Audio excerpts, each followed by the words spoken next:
Hello everybody and welcome back to another Kings of War battle report. I'm Visibly Riley, and today we have Ogres versus Twilight Kin. This battle was fought at 20 to 50 points, and the scenario was Eliminate. So first we see my opponent's kin list. We start off with two hordes of spearmen, one of whom has the Blessing of the Gods. Then we have a horde of crossbowmen with the Heart-Seeking Chant, two troops of shadows, two troops of blade dancers, a regiment of dark knights, a horde of dark side chariots, a Twilight Dragon Breath war machine, a Dark Lord on Black Pegasus with the Diadem of Dragonkind, a High Priestess of the Abyss with Bane Chant 2 and Inspiring Talisman, an Assassin, and of course the Cult of the Assassin formation. As for my thoughts on this list, I like it. I think that it's pretty solid. There are a few things I wouldn't do, like I wouldn't run the one Twilight Dragon Breath. I know that's a popular choice, including, I ran one in my Ratkin list. Just running the one War Machine to make sure you have enough breath attack to get any gargoyles or whatever fly over your line. But I'm not a huge fan of it. And then lastly, I don't really like spearmen. They are an absolutely fine unit, but they're not my cup of tea. So yeah, besides those, I love everything else in the army. I think it's solid. Moving forward, this is the Ogre list that I have played for the past few weeks, but we'll give a short refresher. So starting out, we have a horde of Siegebreakers with the Caterpillar Potion. Then we have a horde of Hunters with Brave Strength, two hordes of Boomers, two troops of Red Goblin Scouts, two regiments of Chariots, a Warlord on Chariot with the Banner of the Griffin, two ASBs, one of whom has the Blade of Slashing, one has the Diadem of Dragonkind, a Warlock with Aura of Heroism 3 and Inspiring Talisman, two Boomer Sergeants, and of course the Hell on Wheels formation. Yep, it's a pretty standard affair at this point. I think I'm getting my getting a handle on how to move it, and the Hell on Wheels formation is excellent. Here we see the end of deployment. So starting off with the table. Now we actually had enough people at this weekly game night that we were running out a little low on terrain. So that's why we had those like white just rectangles cut out real quick by Ryan Munsell. So starting out, we have two hills. One is to the right of my deployment. The other one is to the left by my dice. Then we have a forest in the center of the table. That is height 6. The hills are height 2. Then we have two height 4 obstacles. Actually, we have 3, with one being my opponent's deployment zone, and 2 are more central. Then we have a height 1 wall over by my opponent's deployment. And finally, we have the 2 little white graveyards. Those are height 2 difficult terrain. So this was a rule that I know Ryan wanted to test out, where you don't just run everything as height flat. You run some of it as a little different just to add some variance to the army. And I thought that was interesting, so we're trying it out. As for my army deployment, I have 2 hordes of boomers on the left, and then behind them a warlock. Then to the right of that, we have my 1st regiment of chariots. To the right of that, the warlord on chariot. Then the 2nd regiment of chariots. Then the Siegebreakers, the Hunters, and the ASB with Diadem of Dragonkind, and the 2 Boomer Sergeants. Off frame to the left is my ASB with Blade of Slashing, and I believe both units of dogs, or the Red Goblin Scouts. As for my deployment, I think it's pretty good. I really wanted to get the Siegebreakers and Hunters into the center. I want my chariots to be able to work around either the hill on the left if he chooses to roll to the left, or to work into that hole between the forest and the one piece of impassable. Because, well, I'll go over the scenario at the end. And yeah, I like to have my guns, all my breath attacks, to be split on my 2 flanks. I like to have boomers on one, and the Boomer Sergeants with the Diadem of Dragonkind on the other. And the idea there is that my opponent can't really fly over my lines because I will shoot him either way, and I don't really need to put more than 36 shots on a thing, generally speaking, to kill it or to waver it, which are the same things to me in general. But the only times I would change that is something like if my opponent was running a horde of chariots that don't have a range attack, like Ogre Chariots or the Herd Chariots. I might consider putting my guns all together, but for the most part, I like this. As for my opponent's deployment, from left to right, or my left to right, we have the Blade Dancers, both troops. Behind them is the High Priestess. Then we have the first horde of Spears, who have the Blessing of the Gods. Behind them, the Crossbowmen. To the right of that, we've got his regiment of Cav. Behind them, the Dark Lord on Black Pegasus. To the right of that, we've got his horde of chariots, then the second horde of spears, and in front of the spears, we've got the 2 troops of shadows with the assassin.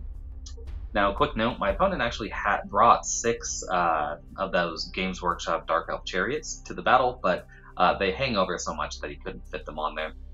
I just, I play against a lot, and I play a lot of armies that don't have all the models on the table, and my opponent made an effort here to get everything out there. It just wouldn't fit. So, the only thing about my opponent's deployment here I really don't like, I'll get over a small quibble in a second here, but the only thing I really don't like is that he put his crossbowmen behind his spears.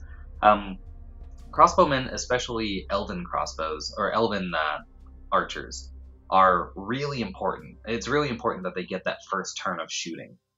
And since he placed them there, he is going to have a hard time actually getting them into shooting from turn 1 on. I think that they needed to either be deployed far to the left or where he put his chariots. And in fact, in my opinion, if he had put the chariots where the spearmen and crossbowmen are on the left there, and then move the archers over to where his chariots are, and then place the spearmen somewhere else, like maybe behind where the cav are now, or where the cav are for a first turn charge, I think that the setup would have been a lot better, as he needs to have those crossbowmen shooting from turn 1, and the chariots to have a bit better line of sight, because right now they're just staring at a forest, and that's not great placement. But anyway, besides that, I think it's pretty good. Here are my opponent's vanguards. So he put the assassin and the 2 shadows just deeper into that little graveyard there. That's a pretty solid move, although with the nimble they can shoot anyway without taking the penalty, so meh. And turn 1. So the kin win the roll off for turn 1 and roll up the center. So on the left there you see his Blade Dancers advancing towards my boomers. Currently we can't see each other, so meh. And then right here you see his traffic jam. So he wants to move his cav forward in the center to make it so they can get some charges off and threaten my chariots. But that makes it so his spearmen and archers are trapped. His spearmen can move forward a little bit, but not very far, and his crossbowmen there have no targets because they're out of 24, right? So that's what I was saying with the positioning problems. On the right, we see his chariots had moved a little bit again because they were just staring at a forest. They didn't have any shots, so he has to turn over here. But the rest of it moves pretty well. His spears back up at the chariots there, and the shadows just get ready to fire some shots off down on my right flank.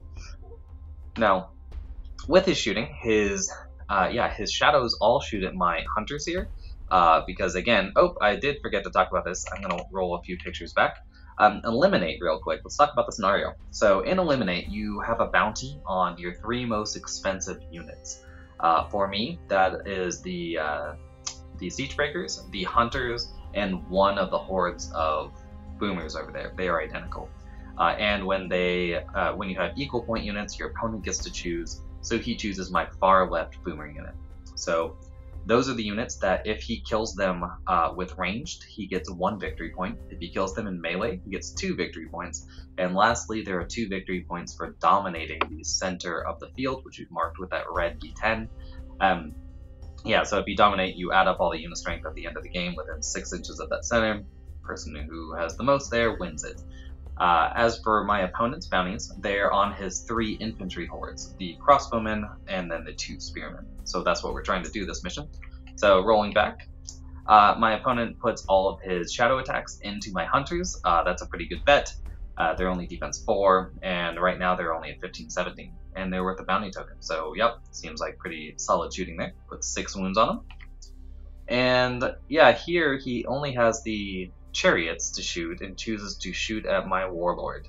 All my chariots here have cover from his chariots because of the wood to the right, and then the little graveyard that I'm in on the left. But I think that the chariots, especially if he planned to shoot my hunters on the right there, they probably should have placed themselves to get some better shots on the hunters, making sure that he can drop a unit turn 1. But, this is what happens. And at the end of shooting, at the end of Kin turn 1, he gets no break checks, neither of those units are wavered, and we move forward.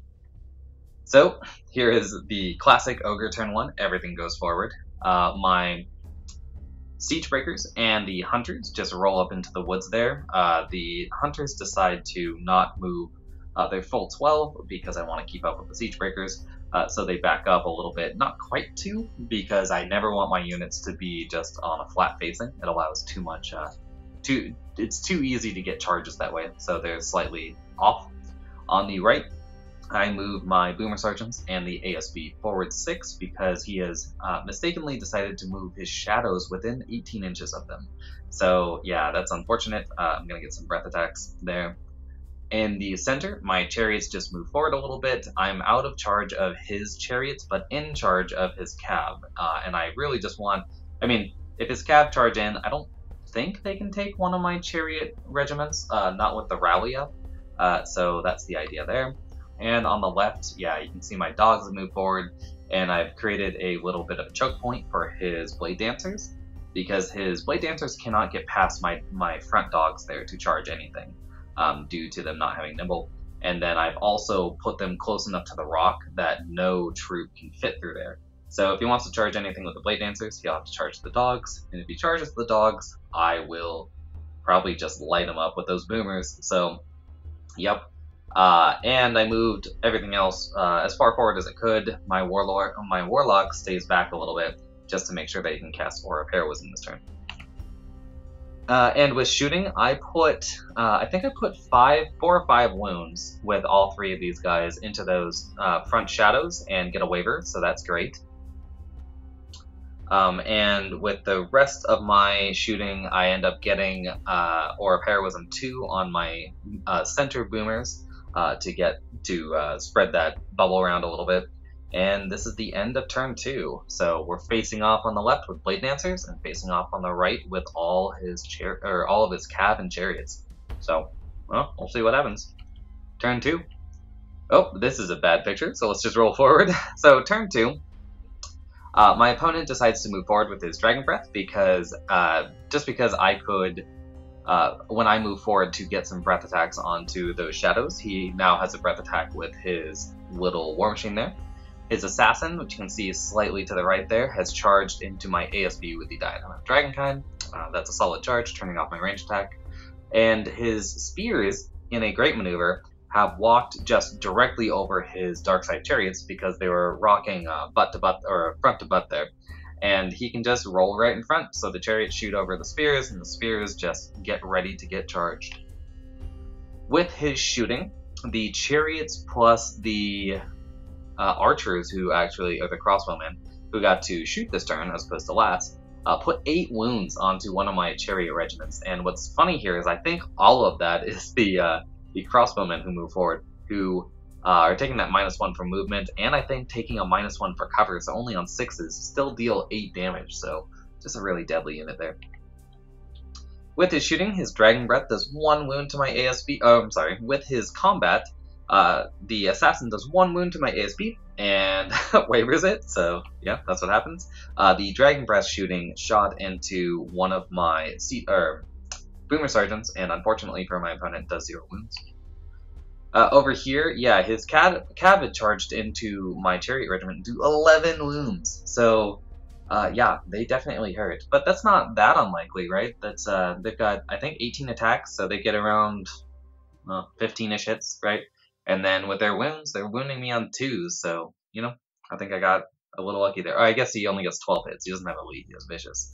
But still, 11 wounds there, brutal, and gets the waiver on these guys. Over here, yeah, both the Blade Dancers charged into my dogs and obliterate them.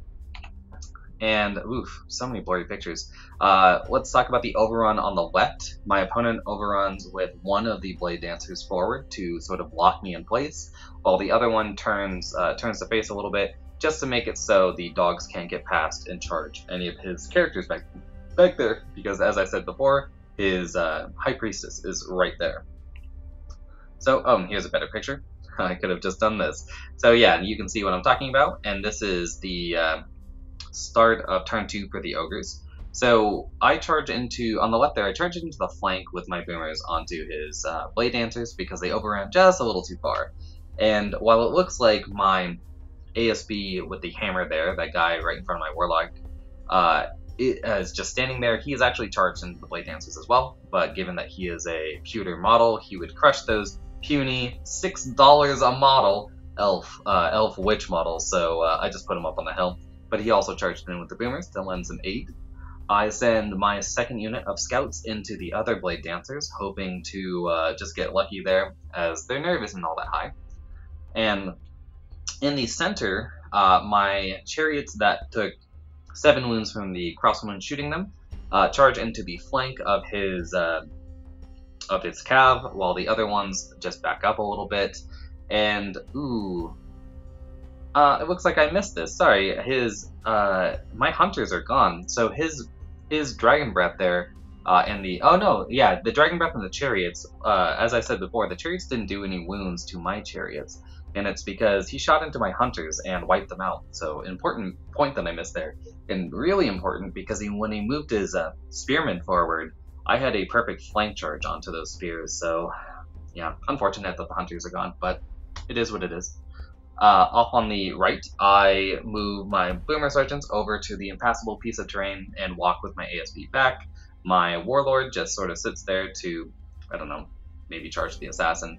Mostly he's just hiding behind the woods and giving my siege breakers rally too, because it's very important that they have it this turn, because they're probably going to get combo charged by the chariots and the spearmen. I could take my siege breakers into his spearmen, but I decided not to, because right now, as I'm sitting in the woods, this will be a hindered charge if he chooses to go into me. And especially with the chariots, they're only going to hit me on a 5+ and then wound me on a 5+. And the spearmen hit me on a 5+ and wound me on a 6, so I'm just not scared of it. So I stay over there. And with shooting, I pop off the shadows that I had wounded before. I thought about maybe throwing some shots into the other shadows, but I couldn't quite see them. His dragon breath is actually slightly out of my line of sight, which is why I didn't shoot anything over there. Maybe I'm wrong. I'm sorry, I am wrong. Yeah, so one of the boomer sergeants shoots into the shadows in the woods, and I roll it really well. And then I measured out to see whether I could shoot his dragon breath, which I also wanted to get rid of this turn, but I was out of line of sight. So instead, I shoot at this assassin. I do a few wounds to it. I'm not exactly sure how many, but I do get a waiver, so I feel good about that. Waiver's a waiver. Over here, my boomers take aim at his High Priestess in the back there due to being on the hill, getting line of sight. And I do a few wounds, which is pretty good, but most importantly, I get a waiver there, so no Bane Chant or Fireball. Great news. And right here, yeah, the boomers wipe out those Blade Dancers. I mean, 36 attacks on 4s and 2s. That's brutal. And my dogs. Oop, another blurry picture. My dogs in the fight with the Blade Dancers do a few wounds. I think it's 3, but not enough to actually push anything, and they're ready to get countercharged. Here, my chariots walk right through his cav, so I feel good there. Turn back to face his spearmen, and that blank base to the left of his spearmen there, that is his Dark Pegasus. So we just put up the base because it was being kind of annoying with the spearmen right now. So just ready to take those charges. And this is the end of turn 2. As you can see, I got some, you can see down there the 11 wounds on my chariots. I decided to cast a 4 of Heroism on them. And this was a big mistake. I don't know what I was thinking. But as you can see by the blurry pictures, I might have had a few too many beers by that point. But yeah, it's just not a great place for it because he can do 1 or 2 wounds in shooting, remove them, and then I don't have any aura. So I think I would have been better off moving forward a little bit and casting it onto the less wounded chariots to make them an optimal target. But my original thinking was, I'll put it here, because then if he shoots, he has to shoot at the wounded unit, and he can't go for that twofer, right? But that logic doesn't make any sense. I should have just gone for the less wounded unit and then made it so, yeah, you can either shoot my unit with 11 wounds on it, or you can shoot my unit with a rally and 7 wounds. So, you know, you get to choose which. But anyway, moving forward, turn 3. Turn 3, a lot more charges. So over on the left, you can see his Blade Dancers go in for a counter charge into my dogs. And in the center, he sends his Spearmen into the front of my chariots with 7 wounds, and he sends his chariots into my siege breakers. That's not a great idea in my opinion, but still it happens. On the right, he backs up with his assassin and moves forward with his dragon breath to block off the flank of the chariots from getting charged by boomer sergeants. That's a smart move. And his shadows just sort of stay back there. But I think they don't even move. Otherwise, I think his spearmen have been slowly sliding to the left, the guys with the Blessing of the Gods, because he realized that he was poorly deployed about halfway through the game. And his crossbowmen just take aim at my 11 wound unit, and along with his Black Pegasus, which flies over my line and turns to flank them with some breath attacks. That diadem is brutal. And yeah, he doesn't even get to the crossbowmen, and this Dark Pegasus lady just blows right through my my guys with the Aura of Heroism. So feeling extra stupid about not putting it on the other unit. Here in combat, he does 9 wounds with his witches on my dogs, and as you can see by those dice there, rolls a double 1. So my dogs are ready to fight. No Thunderous, but I'll take it. 3 points.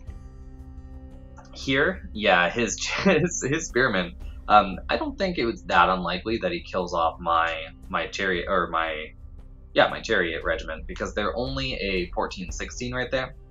But he still rolls very well. And just blows through them. I mean, he does like 12 or 13 wounds with no crushing on this unit. So yeah, rough times for them. They're blown away.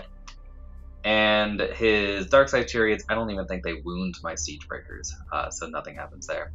With the rest of his shooting, I think this is when his War Engine decided to shoot into my ASP. He does 5 more wounds to it, but fails to get the break, and I believe the shadows also helped with that. But yeah, it doesn't even get a waiver, so feeling pretty good. That's the end of turn 3. So turn 3, Ogres. On the left there, I countercharge with my dogs into his witches. Thank you, double 1s. I take my ASB with the Blade of Slashing and charge into his spearmen. And then I take my boomers and just turn so they can both see his Black Pegasus model, along with my Warlock, just in case I need to throw a little Lightning Bolt 3 in there. And in the middle, I could have charged into the Darkside Chariots, but this was my idea, was that if I charge into the Chariots, I'd probably bump and grind. I'm unlikely to be able to kill them in one go, and I can't shoot at them with the rest of my shooting. So instead, I just decide to go into the side of his Spearmen. I've got 36 attacks on a 3+, 2+ with Brutal, and he is currently not inspired with them. So I think that I can pop them and then turn back towards his Chariots. If I can't, that's pretty bad, because I'm going to get flank charged by Chariots. But no. On the right, I get a few more charges. I charge one of the Boomer Sergeants into his Shadows. That's unlikely to do a whole lot, but I'm just looking for a wound to turn off their shooting. And I charge into his War Engine with my ASB with the Diadem of Dragonkind. I could have shot, but 9 attacks on 3s with Crush and Crushing 1 and Brutal is much better than 10 attacks on 4s with none of that. So I go there. And lastly, I send my Warlord on a hindered charge into his Assassin. I'm not entirely sure that I'll kill the Assassin in one go, but it does have a few wounds on it, and I'm on a 4+, 2+ with Brutal. So again, I could quite easily pop it. Lastly, my other Boomer Sergeant just takes aim to shoot at some Chariots. And in combat here, I blow right through the Assassin with my Warlord, and then choose to not overrun and just turn towards his Chariots. I blow right through his War Engine with my ASB, so feeling good about that. Up in the top right, my Boomer Sergeant there does 1 or 2 wounds, I think, to the Shadows, and wavers them. So very good. Over here, my dogs roll right through those witches. So that's just funny. So I'm all about that.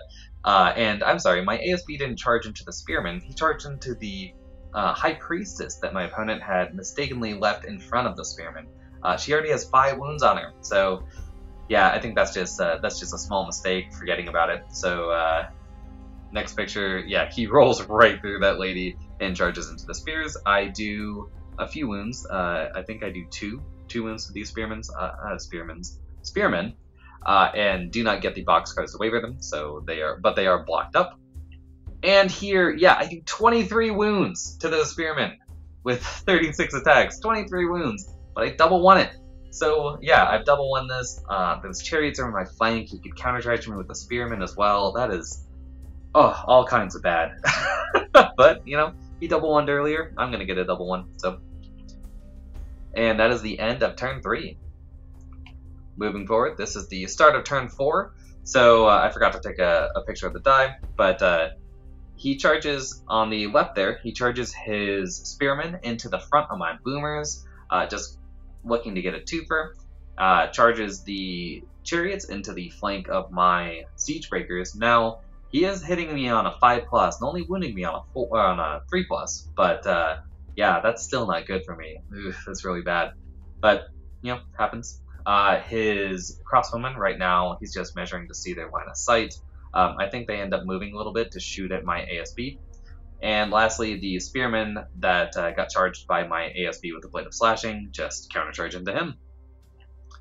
And here is my opponent's shooting. Yeah, it looks like his crossbowman decided to not move at all, and instead just shoot into these boomers in the back. These are the ones that have the that are a bounty token, and does 11 wounds to them, which is pretty good. I mean, damn, Becky. But yeah, it does 11 wounds to them. And oh, there's a picture of the turn. But yeah, it does 11 wounds to them. Does 11 wounds to these guys. And the charge over there, he does 11 wounds, but does not break these guys. So lucky for me. I think my opponent he's rolled 4, I think 3s for his break test at this point, and one double one. So not the best break. He's getting the dice on the hit and wounds, but then you know, it's not lucky until you roll that break check, isn't it? And here he does 11 wounds to my siege breakers. They are currently in rally range, just barely. So they are a 17-19, and he rolls it up and gets an 18. So siege breakers are not gone yet. That would have been really bad, as he would have been dominating the center. Would have got 2 points for the bounty. That's bad news bears. But thankfully for me, he doesn't get it. And over here, yeah, these spearmen do insane damage as well. They do 13 wounds on the charge into my boomers with 30 attacks. I mean, that's crazy. But then he rolls a 3, so he does 13 wounds to me. I've got rally 2 on that unit, and yeah, needs a 16. Oh no, he got a 16 there. Yeah, so he needs a 16 and only gets a waiver. So unfortunate. And here, yeah, charges into this guy, does 10 wounds to me, and double ones it. So another double one. I mean, man, you just can't get past those bad dice, can you? It's just rough. And here's the end of turn 4 for Kin. In the center, things are looking a little bit better, but due to some unfortunate break checks, my opponent didn't pop the units he needs to. And on the left there, things are looking pretty bad, especially due to, again, double wanting against that ASB. But you know, that's what happens in games. Turn 4, Ogres. My siege breakers are wavered, so they just turn to face his chariots to make sure that they do not get flank charged again. I send a boomer sergeant and my warlord into the flank of the chariots, and when we measure it out, my other ASB is actually in the rear. So he charges the rear. My last boomer sergeant again charges into his shadows in the graveyard there, just making sure that he can't get any bows out. Because I have so many heavily wounded units, especially those siege breakers, that trying to limit my opponent's shots is the name of the game right now. Just as few shots as possible. On the left, I charge my Red Goblin Scouts and the ASB, who had been double one the turn before, into his Spearmen. Both of those units have been double one, and now they've joined together to be the luck brigade that takes down those spears, I guess. On the hill, I turn my boomers to shoot at his heavily wounded unit of what are those? Spearmen with the 23 wounds. And my warlock just moves forward to either lightning bolt into his. Oh no, I can't see, so I guess he's just over there to get aura of heroism on either my boomers or onto the dogs. So in combat, yep, I do another wound or two here and get another waiver, so things are going great there. Over here, yeah, I blow right through this chariot unit. The ASB in the back there, with treble his attacks, has 9 attacks, and I think he hits and wounds with 7. So that was pretty crazy. The unit was already sitting on 3-ish wounds before. Then the Boomer Sergeant in the flank gets a few wounds in, and the flank charge from my Warlord on the chariot, even while hindered there, he hits with like 11 attacks out of 14, and I just blow up this chariot unit. It is removed. So a lot more luck there for the Ogres. Good thing.